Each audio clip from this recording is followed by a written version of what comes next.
Here's the mistake almost everyone makes about intelligence, and in the next 10 seconds, you're going to see exactly why it's costing you. You think showing people how smart you are wins respect. It doesn't. It wins resentment. The smartest people in any room aren't the ones proving it constantly. They're the ones who let everyone else believe they figured things out on their own.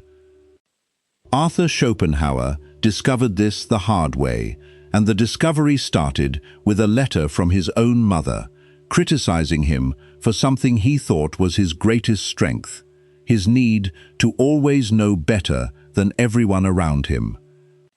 That letter became the seed of one of his coldest, most useful ideas, a technique for winning respect, avoiding envy, and staying 10 steps ahead of everyone in the room, by doing something almost nobody's willing to do, appearing less capable than you actually are. Quick disclaimer before we start. This is an educational breakdown of historical philosophy and psychology, not professional advice. 5 concrete techniques, starting right now. Here's the first one. Vid Technique 1. Hold back your full strength until it matters. There's an old military principle that applies far beyond any battlefield. When you're capable of something impressive, appear as though you aren't. Not permanently, just until the moment actually calls for it. Schopenhauer noticed this pattern everywhere once he started looking for it. In meetings, in social circles, in any group setting, there's usually someone who says very little, shows up consistently, watches closely, and then, at exactly the right moment, delivers something that catches the entire room off guard. That surprise is not an accident. It's the direct result of never having tipped their hand early. Compare that to the person who demonstrates everything they know immediately, in the first 5 minutes of any conversation. There's nothing left to reveal later. No surprise, no re-evaluation, no moment where the room suddenly reassesses what this person is actually capable of. Full transparency about your ability, delivered too early, quietly removes your own leverage before you've even had the chance to use it. This isn't about deception for its own sake. It's about timing. Hold back the full picture, and the moment you finally reveal it lands with far more weight than if you'd been broadcasting it the entire time. Yes, Technique 2. Listening beats talking, almost every time. Here's a distinction worth sitting with directly. There are 2 kinds of people in any room. The ones who never stop talking, and the ones who listen far more than they speak. The first group rarely gets taken seriously unless they already hold formal authority. The second group tends to be underestimated right up until the moment it matters. Schopenhauer's own writing circled this idea repeatedly. Real wisdom lies less in what you know and more in knowing precisely when to say it. A person constantly filling silence with their own opinions is, whether they realize it or not, broadcasting insecurity. A person comfortable with silence is quietly collecting information nobody else in the room is paying attention to. There's a version of this idea that shows up across very different traditions. The observation that wise people tend to speak because they genuinely have something worth saying, while less careful people speak simply because silence feels uncomfortable to sit inside. The practical version of this, every conversation you're not dominating is a conversation you're learning from. By the time you actually do speak, you're speaking from a position of having missed almost nothing, which means what you say tends to land with considerably more precision than anything said reflexively, in the moment, without that same depth of listening behind it. Playing dumb, in this specific sense, isn't about actually being uninformed. It's about restraining the impulse to prove you aren't, until proving it actually serves a purpose. Technique 3. Let people believe the idea was theirs. This is one of the more uncomfortable techniques to actually practice, because it requires giving up credit you're often fully entitled to. Consider how this plays out with people you're close to: a parent, an older relative, someone whose judgment has started to slip in small ways. The instinct is often to correct them directly, to insist on being right. Schopenhauer's method points somewhere else entirely.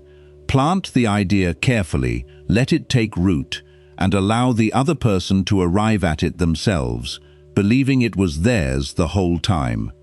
This shows up in far more ordinary settings too. Managing a difficult decision at work often means guiding someone toward the right conclusion without ever making them feel corrected or diminished in the process. The outcome is identical either way. The better decision gets made. But one path preserves the other person's dignity, and the other quietly damages it, even when you were completely right. There's a specific, well-documented version of this dynamic worth naming directly: letting someone win, or believe they've solved something independently, when the actual solving happened somewhere else entirely. It costs you almost nothing. It gives the other person something valuable: the sense that they were capable, competent, and correct on their own terms.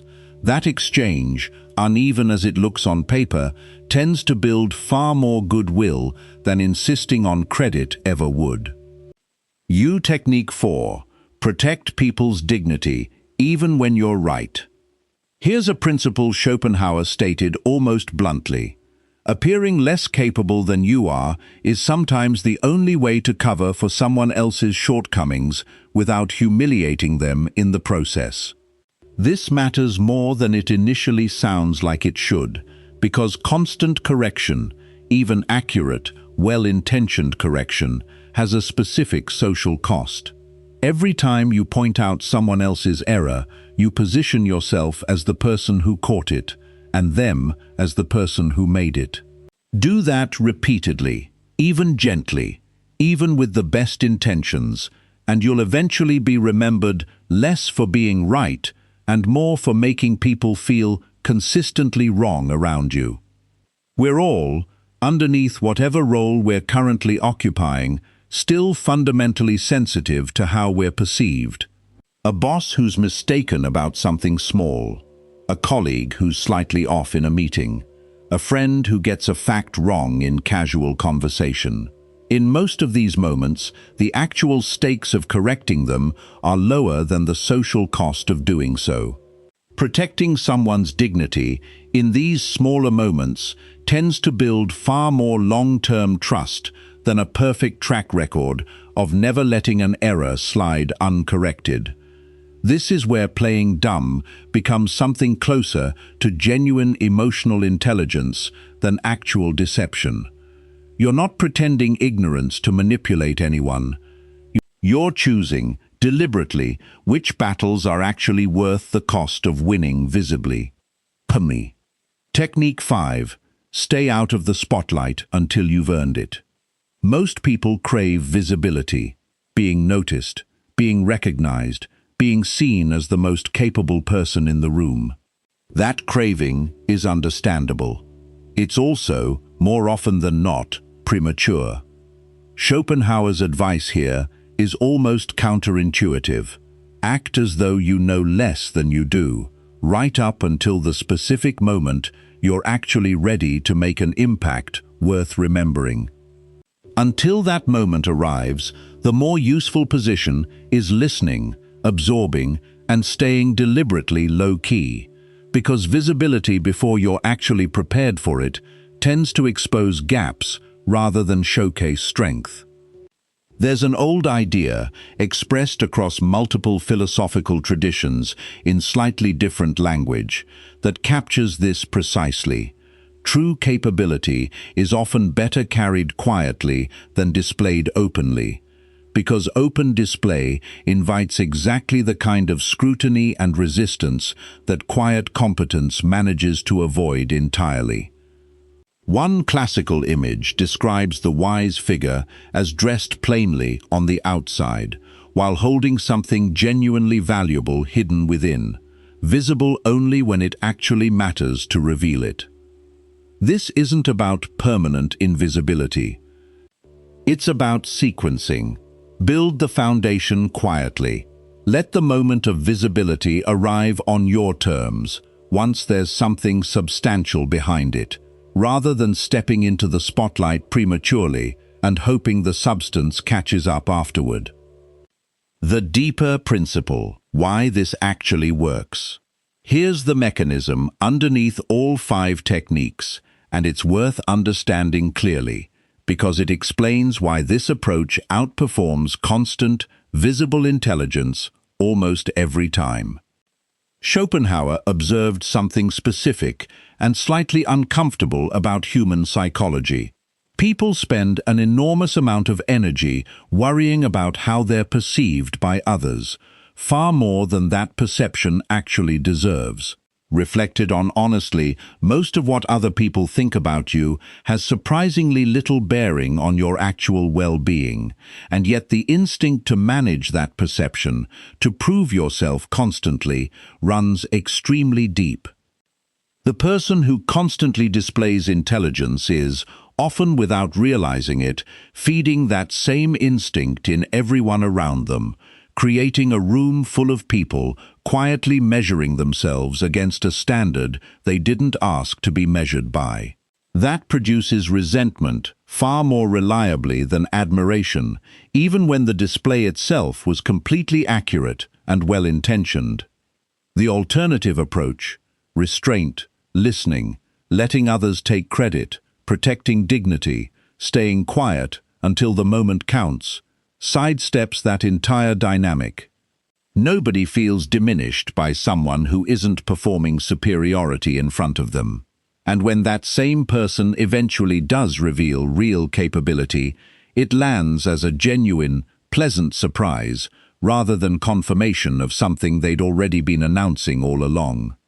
There's a specific, almost paradoxical bonus effect worth naming directly. Succeed unexpectedly, after having deliberately underplayed your own capability, and respond to that success with visible humility rather than triumph. And the humility itself often becomes more impressive to the people watching than the actual achievement. Nobody resents someone who seems genuinely surprised by their own success. Almost everyone quietly resents someone who expected it all along and made sure everyone knew. None of this is really about becoming less intelligent or pretending to be something you're not for its own sake. It's about recognizing something Schopenhauer understood with unusual clarity. Intelligence displayed constantly, without restraint, tends to generate friction, while intelligence held in reserve, deployed precisely when it matters, tends to generate genuine respect. This week, pick one interaction where your instinct would normally be to prove you're right or to demonstrate exactly how much you know, and instead hold back. Listen instead. Let someone else arrive at the answer. Notice what changes in how the room responds to you. If this reframed something for you, tell me in the comments which technique you're going to try first. And if you want the next one the moment it drops, subscribe, because next time we're covering the flip side of this exact principle, how to tell when someone else is deliberately playing dumb around you and what it actually means when they are. I'll see you in the next one.